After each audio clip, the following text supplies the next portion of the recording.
Sa gitna ng mga nagliliwanag na billboard, naglalakbay ang mga kotse at mga taong laging nakadikit sa cellphone. Isang bagong uri ng takot ang muling sumisingaw sa dilim. Hindi nila alam, bumabalik ang mga aswang, nagbabago ang anyo para umangkop sa bagong panahon. Nakakubling mukha sa mask, gumagalaw sa CCTV blind spots, at gumagamit ng internet para humanap ng biktima. Isang gabi, sa gilid ng EDSA flyover, biglang sumulpot ang isang lalaki na may mahabang itim na kapa, dumudulas ang anino sa bawat ilaw ng poste.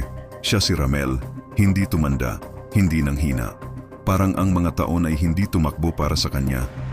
Sa kanyang leeg ay ang lumang medalya ng manunugis, ngayoy umiilaw ng bughaw, hudyat na malapit lang ang kasamaan. At sa malayo tahimik na sumusunod ang isang malaking aso. Si Bantay, buhay pa rin. Ngayon ay mas malaki, mas mabilis, parang may bagong kapangyarihan.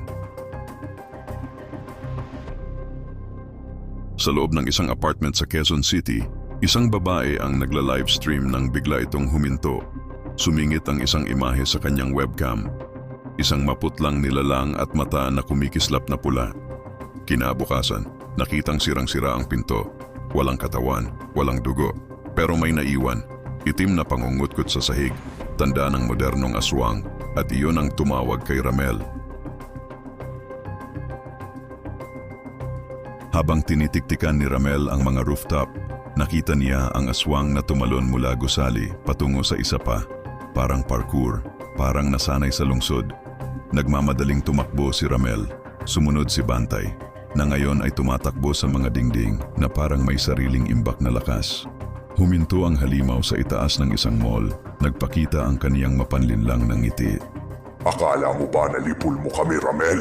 Ang mundo ang nagbago, ngunit kami ay sumabay. Sa unang pagkakataon nakita ni Ramel ang aswang na may cybernetic implants, metal sa balat, mata na parang infrared, halimaw na ginawang mas lital ng syudad.